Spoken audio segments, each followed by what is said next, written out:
ಚಳ್ಳಕೆರೆ ನಗರದಿಂದ ದೊಡ್ಡುಳ್ಳಾರ್ತಿ ಗ್ರಾಮಕ್ಕೆ ಹೋಗುವ ರಸ್ತೆಯಲ್ಲಿ ಗಸ್ತು ನಿರ್ವಹಿಸುತ್ತಿದ್ದಾಗ ದೊರೆತ ಮಾಹಿತಿ ಮೇರೆಗೆ ಚಳ್ಳಕೆರೆ ನಗರದಿಂದ ದೊಡ್ಡುಳ್ಳಾರ್ತಿ ಗ್ರಾಮಕ್ಕೆ ಹೋಗುವ ರಸ್ತೆಯ ಎಡಭಾಗದ ರಸ್ತೆಯ ಪಂಪ್ ಹೌಸ್ ಹತ್ತಿರ ವಾಹನಗಳನ್ನು ಪರಿಶೀಲಿಸುತ್ತಿದ್ದಾಗ ಸುಮಾರು ಸಂಜೆ 6:55ರ ಸಮಯದಲ್ಲಿ ಹೈವಾರ್ಡ್ಸ್ ಚಿಯರ್ಸ್ ವಿಸ್ಕಿ 90 ಮಿಲಿಯ 37 ಟೆಟ್ರಾ ಪ್ಯಾಕ್ಗಳು, ಓಲ್ಡ್ ಟಾವರಿಯನ್ ವಿಸ್ಕಿ 180 ಮಿಲಿಯ 8 ಟೆಟ್ರಾ ಪ್ಯಾಕ್ಗಳು ಇದ್ದು ಒಟ್ಟು 4.770 ಲೀಟರ್ ಮದ್ಯವನ್ನ ವಶಪಡಿಸಿದ್ದಾರೆ.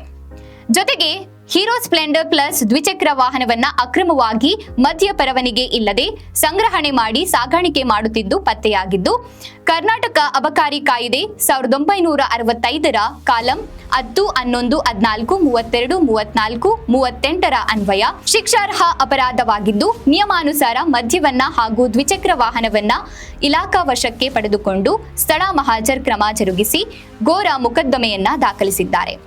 ಇನ್ನು ಆರೋಪಿಯು ಪರಾರಿಯಾಗಿದ್ದು, ತನಿಖಾ ಸಮಯದಲ್ಲಿ ಆರೋಪಿಯನ್ನ ಪತ್ತೆ ಹಚ್ಚಿ ಬಂಧಿಸಬೇಕಾಗಿದೆ. ಪ್ರಕರಣದಲ್ಲಿ ವಶಪಡಿಸಿಕೊಂಡ ಮದ್ಯ ಮತ್ತು ವಾಹನದ ಮೌಲ್ಯ ಸುಮಾರು 53,000 ರೂಪಾಯಿಗಳು ಆಗಿರುತ್ತದೆ.